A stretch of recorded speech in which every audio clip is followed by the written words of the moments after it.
Iker Urzelai basketurren izenean.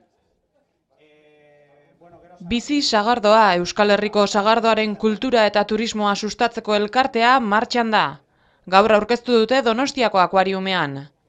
Bertan izan dira parte hartzaileak, batetik sagardogileen elkarteak, Gipuzkoa, Araba eta Bizkaiakoa ez ezik, Nafarroakoa ere. Hain zuzen hori azpimarratu dute, lehen aldia dela Nafarroarekin lan egiten dutela. Bertakoak ere pozik agertu dira, Nafarroa sagardo ekoizpenean txikia izanik, elkarlan honek indartzen lagunduko baitie.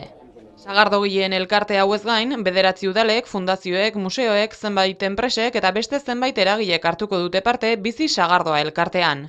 Euskaldun guztion gure herriaren ondarea dela, denon artean eutsi behar dugu, noski sagardogilei gabe ez dago sagardorik, baina beste eragileak oso importanteak zarete, sagardoaren kultura hau zabaldu eta bizirik mantentzeko.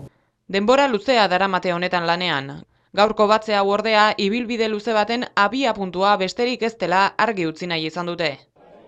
Elkarlan hau apustu garrantzitsua dela azpimarratu du Jakob Arrekondo Zerain Dezagun fundazioko kideak. 3 arrazoiengatik, aniztasunagatik, sagar klasiak eta sagar nasketak eta sagar variedade asko eta aldaera asko eukitziak, sagar asko eta sagardo asko eta sagardo desberdinak eta bakoitzak beria eta nahi duen kalitatekoa egiteko aukera ematen du bezala, olako elkarte bati ere